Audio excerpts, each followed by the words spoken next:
I'm impressed with us how the first one was very, very good, but obviously not to the quality of this ring No, light. that's Anyways, right. so my name's Austin. I'm CEO of Flybodies, Hey, I'm Garrett. I'm an intern at Flybodies. and we are here to talk about how the health and wellness of your body is going to help you in business and in life. Yeah. So I'll kick it off today. Austin, you're a very consistent guy. I know, just knowing Sometimes you. consistently bad or consistently good. Yes, I'm consistent. Well, I mean, I think you're kind of person who will do something over and over and over again because you recognize the value of consistency.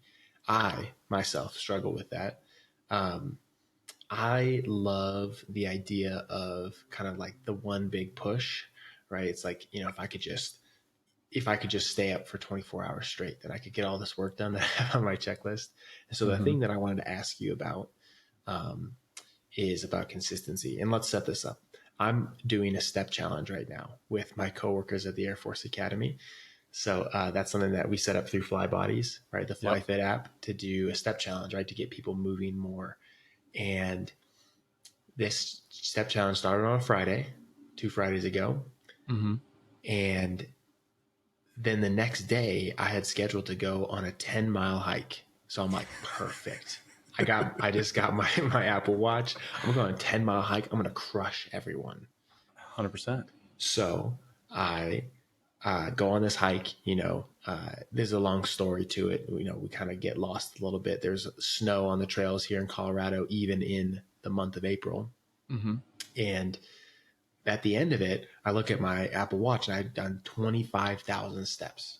And I'm like, Crushing it. 25,000 steps in a day. I'm good. The next Yeah. day, I kind of like chilled a little bit. And then I go check the leaderboard on Monday, and I'm not even in the top three. Oh, And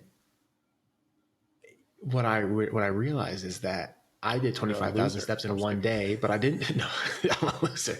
Well, one, I'm not in the top three out of like four people. So I'm like, okay, I did 25,000 steps in one day, but then everyone else seemingly had done between like 8 and 15,000 steps per day, every day, Friday, Saturday, Sunday, and Monday. And so they're Mm-hmm. ahead of me by, double my steps. Um, and even just last night, there's something kind of separate on the idea of consistency. Is I'm trying out this new sleep schedule in which I sleep a little bit during the night and then take 2 naps throughout the day, so that I have like an uninterrupted period in the morning. And last night I woke up at 3 in the morning, and I get up finally, with my alarm. I'm like, okay, I'm doing it, and I'm sitting down at my computer and starting to work, and I like fell asleep sitting up. So I'm like, I think I need to call it, because like, there's no point in not working and not getting any sleep. But I've tried this sleep schedule a few times, and it's worked sometimes where I'll wake up and I'll have like 3 or 4 hours of uninterrupted work, and it works Mm-hmm. great for my schedule, but I'm just not very consistent with it. And so I think you can see, like, I've tried to do these things, which are just like big effort. Like, hey, I'm just going to like launch into it. I think I can get all my work done, or I think I can win the step challenge in one day. Um, but you're someone who's very consistent. You talk about that a bunch. I'm wondering, like, do you have any evidence for consistency in your life, or maybe some examples like me where you were inconsistent and that Like, resulted in something bad? first of all, setting up the challenge so that you automatically are gonna, get 10 miles in so that you can win. That's strategy right there, ladies and gentlemen. But also, I know you didn't do that, but it's kind of Yeah. cool that it's up like that. Anyways, consistency. So the one thing that I have realized that helps out incredibly with consistency is baking it into your normal day, that it's already happening. That it's currently already Mm. happening. So what does that mean for me? Consistently going for a walk in the morning. So when we were on the phone before this podcast, I was going for a walk in the morning. And not everybody's schedule is set up for to go on a walk in the morning. And I'm not saying everyone should go on a walk in the morning, but like, I consistently go for a 10 to 15, maybe even a 30-minute walk in the morning, to get my sunlight and to get basically to learn a lot of things. And so it's something that is not super difficult. I don't have to put on a whole workout uniform to go to the gym. So the friction isn't there. So one thing that I've learned from a lot of Mm. other well-known habit specialists is friction is the biggest thing when it comes to being consistent with something. So let's say you're driving to work Mm. and you drive by this Chick-fil-A every day. That's literally no friction whatsoever if it's already on your way to work, and you literally can ride through and pick up your chicken sandwich and you're good. Now, if you chose a different route to go to work or to come back home from work, that would make a lot more friction to get that chicken sandwich because then you have to go all the way around. So to your point, when it comes to consistency for me, um, arranging your environment or your daily schedule so that it's like not even so the friction is less, because there's always going to be some friction, like with our mind telling us, hey, don't do it and something like that. Mm. There's always going to be some type of little friction, but Yeah. that's when consistency Yeah. can become super easy, is when you're like, oh wow, this is already just baked into my day. And so Yeah. like, let me one more thing. I know I talked about a couple Yeah. examples, but like for teachers No, it's good. working out, right, at the school, when you have the Mm. workout at the school right after school, they don't have to go anywhere, they can literally just come and do it without having to even get in their car. It makes it so much more accessible and less friction for teachers to do it. Yeah. No, that makes a lot of sense. So I'm hearing the two things, and this just like kind of sparked some thoughts for me. It makes sense. The people that are fitness influencers or whatever that are like, it's easy, right? Well, they have it baked into their life. It's built around that, right? To the point, like you said, either like, you're on route. Um, for you, it's kind of like that idea of habit stacking, right? So you're walking, you're getting sunlight, and you're listening to audiobooks or podcasts in the morning, right? You're doing all three that like, it's just kind of like a thing that is a part of your life. Um, that kind of environmental things, yeah, makes sense. Mm-hmm. Really helps. And then also the elimination of the friction piece, right? So you talked about like, The Chick-fil-A. um, Yeah. there's Well, and always going to so be to there. your point, to just to jump in really quick, is like I know that not a lot of That's good. people can dictate their environment all the time. So that's the other thing you have to realize, is like a mother of four kids under the age of four, which was my grandmother, back in, 80, 80, 90 years ago. Yeah, crazy. She had four kids under the age of four. It's like when you're in that environment, it's like, man, you're just trying to survive, right? And you're just trying to make sure everybody's fed and, good stuff. So Yeah. don't beat yourself up if you're like, man, I'm trying to be Yep. consistent, but my environment's really not conducive to that, right? Yeah. So no, that's a great point. And it's funny, like I think either intuitively or just kind of like, I don't want to lose this step challenge. So what I ended up doing was, the reason why I'm doing this adjusted sleep schedule is I'm taking care of my daughter during the day, right? My daughter is 7.5 months old now. And so I can work when she sleeps, but when she's up, I'm with her, right? And I want to be present with her. And so what I realized is, well, I'm not going to be able to do another 10-mile hike, right? I don't want to do that. But, but on top of that, what I ended up doing was I would just like strap her in the carrier, and I would take her and my dog outside, and I put the dog in the play park, and then I just like take laps around that. And I actually hit my step goal a few times. But you're right. Right. Like I was beating myself up Mm-hmm. for like not being able to go 100, right? 100%, versus like zero compounded daily is Exactly. zero, right? But something compounded daily is a lot.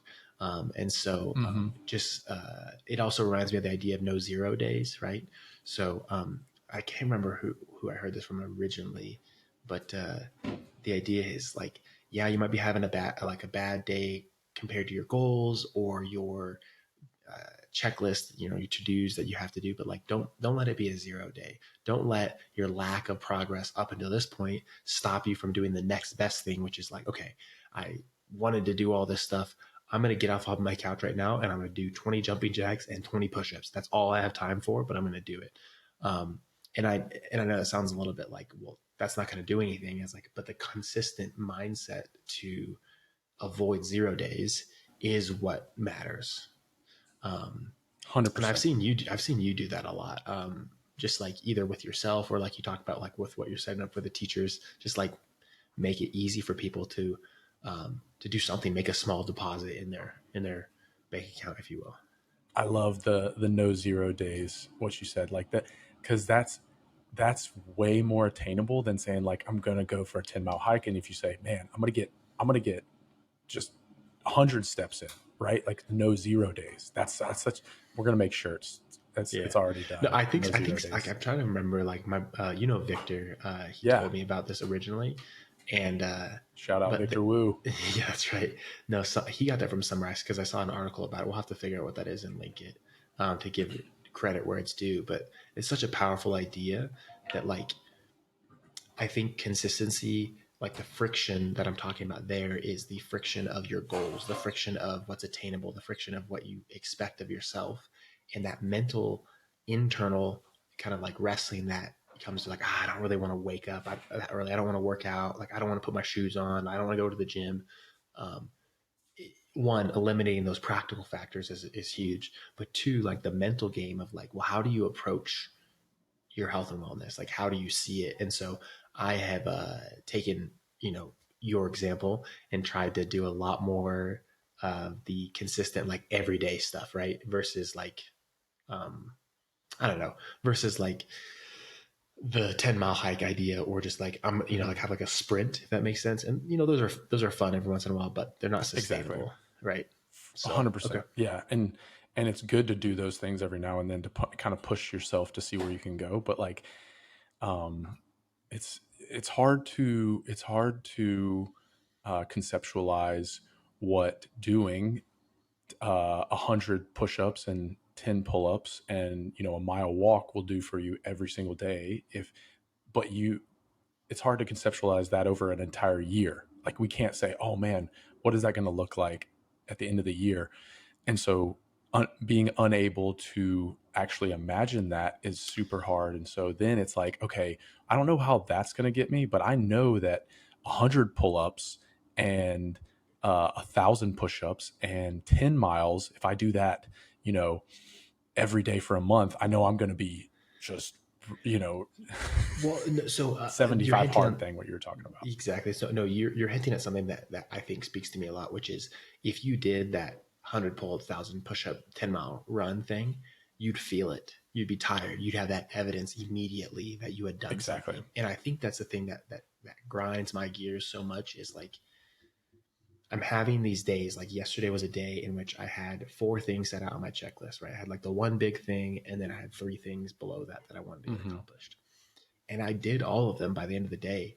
But each of them was like kind of so small that I just didn't feel like I had really done anything, right? It just didn't Hmm. feel like I had moved the needle that far forward. And Right. that I just want to I just want to see that evidence. And so I think you're right that the time it's almost impossible to see like how much have I grown, but versus like if you look back at like documenting your workouts or something, you go, oh, I did how many workouts in a month, or I did, how consistent was I? And that kind of like looking back is where you can see the impact or what you actually did. If that makes Exactly. sense. So Exactly. And that's yeah, so I have that's to kind of fight exactly that what in I was just myself. exactly what I was going to Yeah. say. You just took the words out of my mouth of seeing the daily thing that you checked off and it's making an impact. That's what's actually going to give you confidence to keep going. And it's like, okay, this is getting me closer to my goal and it's sustainable. Yeah. No, okay. No, Dude, that's good. that's You've given awesome. I me love a that few things topic. to think about. No, I appreciate it. Cause like I said, I see you as an example, and I know like you're the first to say like I'm not perfect, and you're also not the first to say like you're like you'll tell me and other people like it's what works for you, right? And like your routine and stuff that you do fitness wise, and just like how you live your life is like been built up over years, right? You're kind of like Hmm. adding it in and creating that environment over time slowly, and it doesn't have to look crazy. Like I think you did a good For mentioning, like sure. Well, and it's like what works for you. Yeah, to your point, I used to get kind of extreme where I'm like, it, if I didn't like, I would make it happen. So that's to your point of like, if you do miss a day, or if you're not able to do it because you have a 7-month-old that needs your time for the day, or something happens, right? Like you're like, hey, I this is okay. Like it's not the end of the world. Like we do excuse me, we do feed off of those streaks, but just because you missed 1 day or 2 days, like that doesn't mean it completely wrecks the rest of Yeah. the 30 to 60, 90 days that you put Yeah. in. So like that's one thing I want for myself, is when I get on a roll, I'm like, I'm not missing. I'm not missing. And Yeah. then like yesterday, I was on a plane and I drove up to Pasadena and then came back, and I was like, oh, I want to work out. And so I did some pull-ups and push-ups. I didn't get my full workout in, but I was like, okay, like it was that non-zero thing, but I was just kind of like, I usually do a bench press on Mondays. I didn't get to do it. International Chest Day. I don't know if you can see it, but it's there. Um, but that's just one thing. Like I did do Yeah. something, but like I Yeah. didn't get my bench in that day, and it was like kind of Yeah. like it's almost psychologically, it's tough. I was Yeah. like, Yeah. I am failing my chest. Well, no, especially like, it depends on your goals, like health and wellness versus like performance and Hmm. these other things, right? If you got like lifting goals, yeah, it might matter in the long run. But no, I appreciate that. I Well, and definitely have a bigger appreciation for the mental aspect of And that. and one more thing. This, I hope this is fun for the listeners to hear Yeah. this one. As I heard the guys on My First Million talking about consistency versus big impact, and they have their own little group, their cool little group that are probably all millionaires and billionaires. But they said, they were like, "Hey, who can grow the largest audience on Twitter over Mm-hmm. 1 year?" And they had each of them took different routes to doing that and different approaches. And one guy basically said, I'm just going to tweet at least once a day, every day. And he did. And then the another guy, Sean from My First Million, was like, I'm going to make like really, really viral tweets, like once every now and then. Well, turns out, and he even talks about this in his episode, that the guy who was consistent got way more followers over the year than him trying to be viral all the time. So it was Yeah. just like to pair those with the body and the business. It's like, Yeah. hey, like when you think about your business, like doing something consistently over time and getting better at it, that's really what stuck with me, was because I was like, oh my gosh, like just tweeting every day, you probably get little nuggets here and there, and also the algorithm plays into it and stuff like Yeah. that. But like that was kind of like Yeah. interesting to me. No, absolutely. That it reminds me. I pointed somebody to an old Mark Andreessen blog post. He had this Hmm. like old blog, P Mark A, I think is the old blog, but it's like saved. Somebody like archived it, and um, there is a blog post that he writes about like what's the ideal age for a founder, and it's kind of like it depends, right? Like they become very very successful It's in like 35, certain obviously. arenas. It's 35. 35 because you're 35, right? You're gonna make it the right age. No, certain things, but uh, Mark talks about or writes about how for people their hit rate, their success rate actually doesn't like significantly improve over time for like Mm, artists and for writers and stuff like that. But because they wrote so much, hmm. they produced more great work because they had Yeah, like a lot more of those attempts, for right? sure. And so, for example, like the consistent tweeter in that example is like, 90% of those tweets garbage, probably, Exactly. right? Hmm. But there's a higher chance that there are more of them that are good because there's just like the hit rate is like, I think that's kind of maybe like that was Sean's idea, and he's kind of that personality. Oh, Like totally.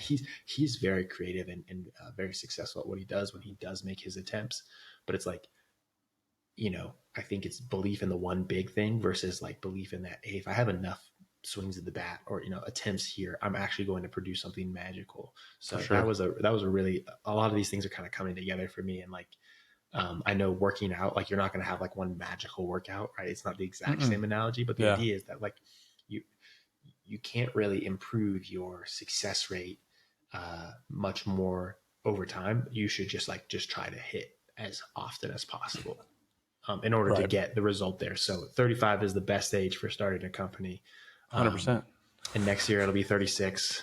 And the year after The that, it'll be next year's 37. 37. Exactly.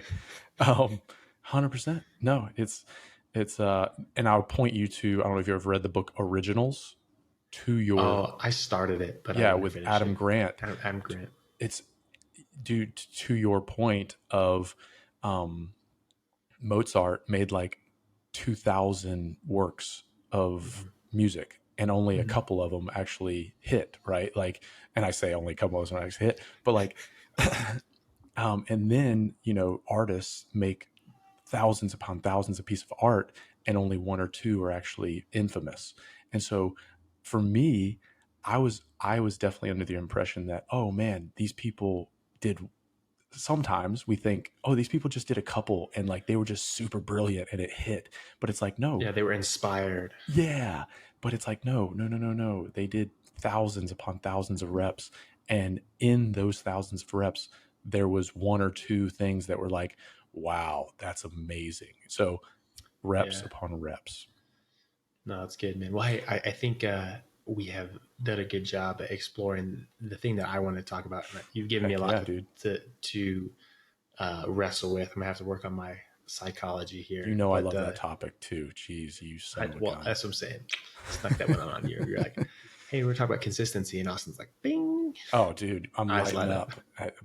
My ring light just got me a little brighter when that That's happened. right. Um, all right. So we want to jump into my topic, Let's do it. dude. I feel like I come off the wall. I love coming off the wall with these topics. So for my topic, we're going to talk about Catan and Monopoly Oh, the board games. board games. Okay. Okay.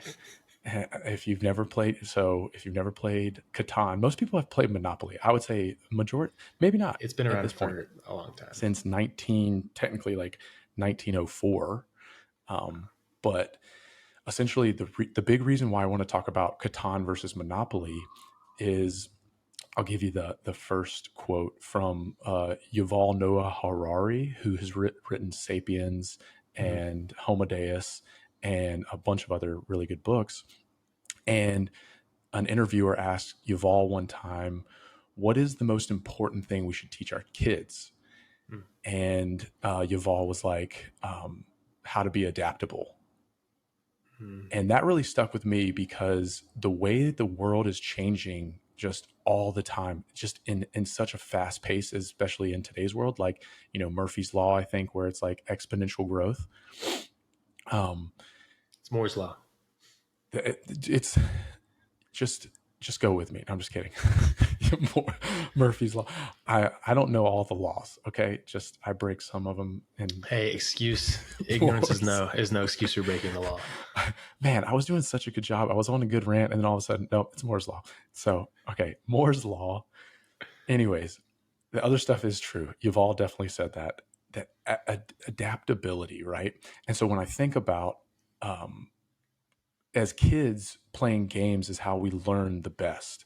And Mm-hmm. growing up, and my family, my cousins and I, we'd play Monopoly every time we got together in the summertime. And it was awesome because, it was a really fun kind of like, oh, we're making money, like blah, blah, blah, like in the game. So it was a lot of fun. Then, and I should have probably said, and it's kind of funny how this just turned into this, but we started playing poker after that. Mm. Yeah. So Monopoly was made in 1904 by, potentially one person by the name of Lizzie Meiji, but she didn't make it big. This other guy made it big. I forgot his name. I didn't write it down, but she was the one who originally came up with the idea. It was like called the Mm. landlord's game. Anyways, but I just say that, and the whole point is like adaptability and being able to adapt to your environment and adapt to things that happen. And Catan, if you've never played Catan, Catan's a new board game every time you play.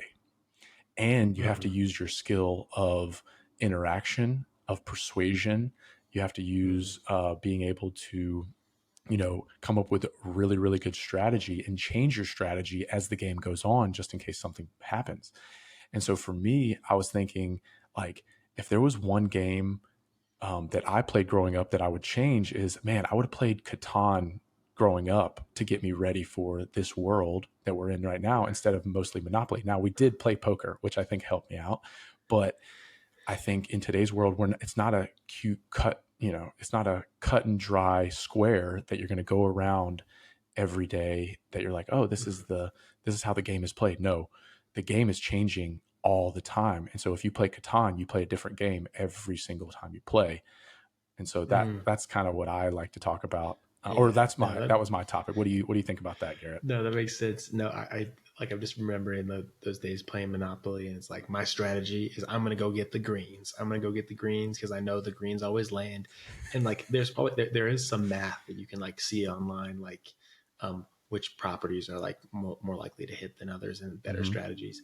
But those strategies are fixed, right? It's like you can try to play this same strategy in Monopoly every time, and based on your um, the luck of the die, right? You can see whether or not you're going to be able to play that through, and then it kind of is just like this slow death, and everyone like wants to flip the Monopoly board when it gets to the last two people. I saw a video the other day of a mom was recording her son. He's crying, and she's like, "What's wrong?" They're playing Monopoly, and he's like, Mm-hmm. "Taxes.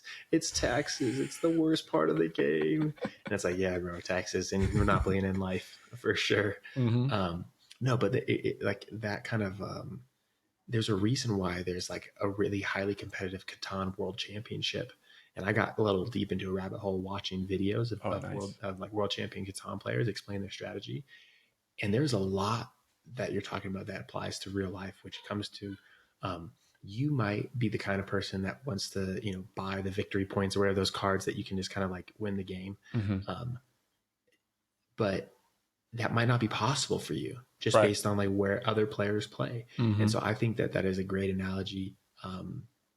Also reminds me of Ben Patrick, the knees over toes guy. He made a video recently talking about Common Sense University. He's gonna put Oh, his kids okay. through Common Sense University. Like what things would you prepare kids for? And a lot of those Oh, things that he was sick. talking about were like, um, it's not about having the right answers. It's learning how to think.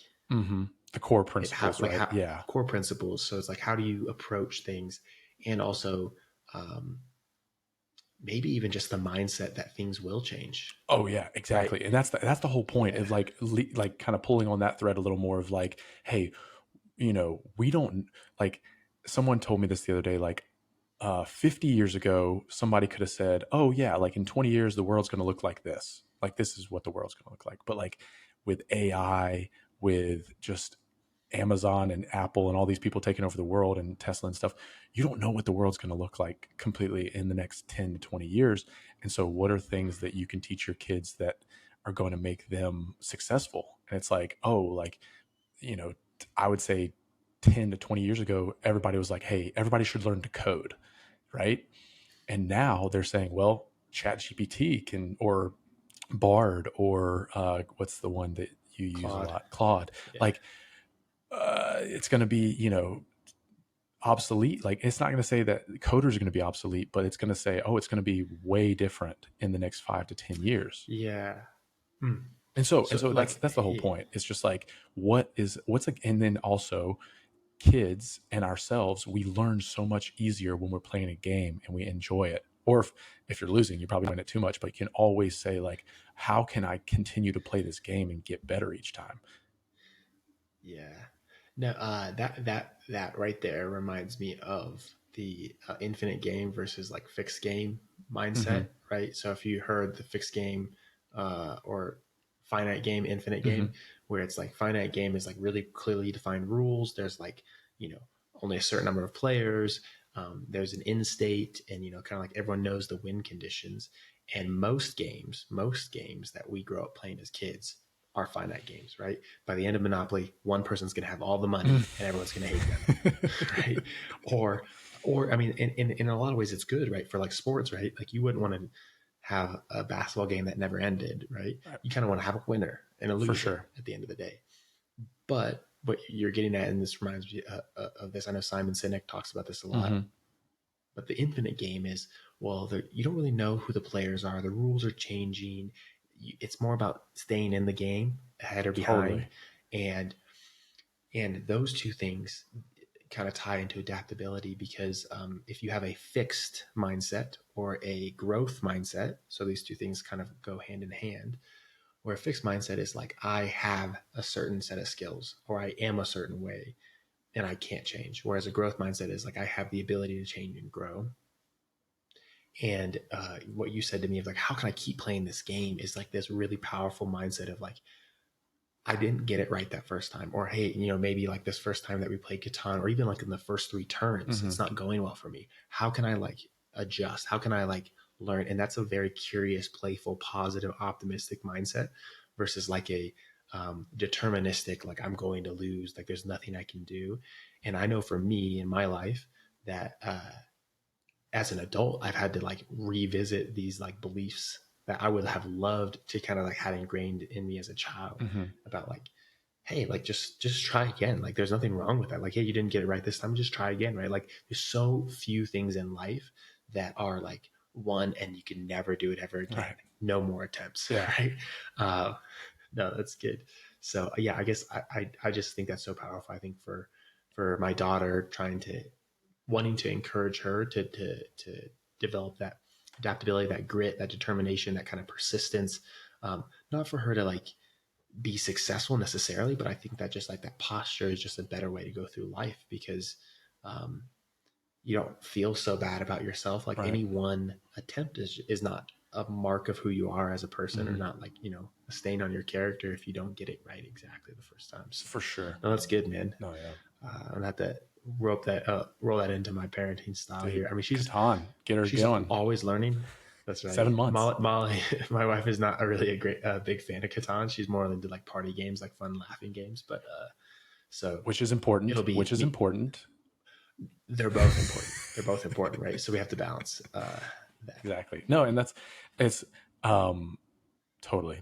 It's not always, we don't always have to win, which is usually on the forefront of our minds when it comes to like competitiveness. But it's just like, oh no, you can Yeah. have fun and still and relax and stuff. Well, it's for me too. Like with certain things like Catan or just playing games. Like I think it's fun when the game is competitive. I don't think Exactly. games are Yeah. fun when there's no back and forth. And so it's not like I'll like sandbag, but like I even if I'm not winning, I have fun when it's a close game. Yeah. Yeah. Yeah. And I Yeah. think that Catan is one of those things where like yeah, there's just like some luck of the draw when you rearrange the board. Oh, it's a great game. Now that you're right, Well, I have just more of appreciation for it. The more that you talk about kind of like why it's so good. and also it's there are, dude, Catan can get real spicy. It's like in the sense of like a buddy of mine had to sleep on the couch because he won and his wife was like, you're not sleeping in the bed tonight. so and so she was like, yeah, you're sleeping on the couch. And it's, dude, people get Worth it. No, I'm joking.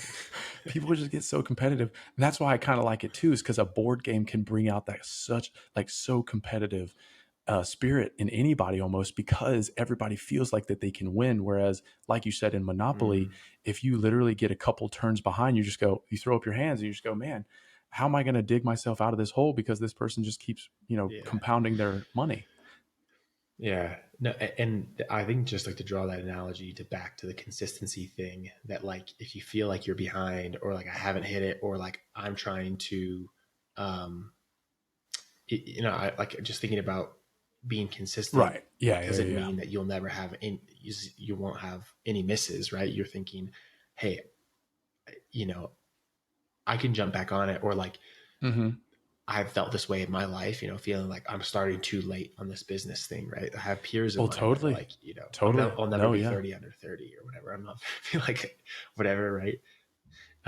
Versus like that, like that's a monopoly mindset. That's like hey, my destiny is determined for me based on the cards that I've been dealt, or like the order of the turns, and um, versus a Catan mindset is like, hey, I can like claw my way back into this, or like it's not fixed, it's not set, right? There's a lot that can happen.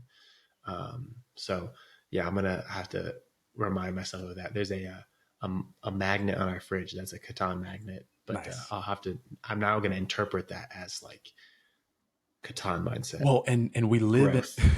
growth. Yeah.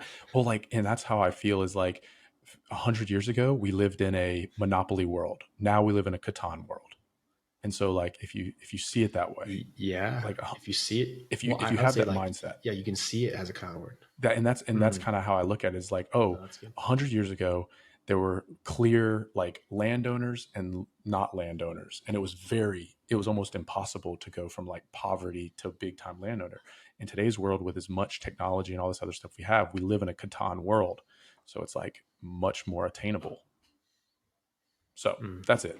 No, you're right. That's powerful. No, I like that, man. That's good. You had me reinterpreting games as a child, mhm. and yeah, I definitely agree. Catan is better than Monopoly. Now I'm interested in poker. Did y'all ever play? Were you playing for fun, or are you throwing down real money? Dude, we had chips on the table, baby. No, we get, dude, we play for some big money sometimes. So the reason why we started playing poker is because I had like a huge like gallon plastic bag of change, because I'm a saver, and so I was like, guys, I have a huge bag of change, and everybody had like dollar bills, so I was the bank kinda, and we all got like quarters, dimes, and nickels, and basically use that as annies and stuff like that. And we started when we were like probably 11 or 12, maybe 13. But yeah, we started pretty young. And I think I remember Sam Altman saying the best thing he ever did was play poker in college, because it made him learn how to like read people's psychology and stuff. Yeah, no, that's good. I just this past weekend was hanging out with some friends and we played poker and I hadn't played a long Yeah. time and I was like, it reminded me, I was like, this is a ton of fun. You see, like, Sam Altman talking about poker, uh, Charlie Munger, rest in peace, and Warren Buffett. They talk about bridge, Mm. right? Bridge is another really highly complex, like partner betting Yep. strategy, social thing Mm-hmm. that like, um, yeah, man, there's so much good there. We're gonna have to set up a Fly Bodies poker night, Dude, well, not just even if that, it's a it's weekend. So I've already thought about this, is like have a weekend where we invite like 12 guys and have like a fun mm, like golf, poker, disc golf, like, and like all these other things where it's just a fun, just like competitive weekend, but it's like a good yeah. time. Well, that reminds me. I mean, it's a fantastic idea because one, just to be around you and hang out and have a good time, and two, like you gather the people around, the people that you're around, kind of like determine where you're headed, and that energy of being in the Mm-hmm. same room as people. Exactly. There's that great My First Million episode where they talk about, well, they do it a couple times. They talk about like the basketball summit where like they'll go and like they're hanging out at the camp and they get like Exactly. real NBA coaches to come coach them. And they talk about how like, they're having fun playing basketball and then they sit down Jimmy from Mr. Beast, Yeah. right? And say, hey, tell us how do you work? How do you function? Absolutely, man. So you put it on the calendar, Fly Bodies Summit. Oh, we're doing it, flying it. We're doing it. I think that's good, man. I think we hit both those topics. I think I really enjoyed your topic because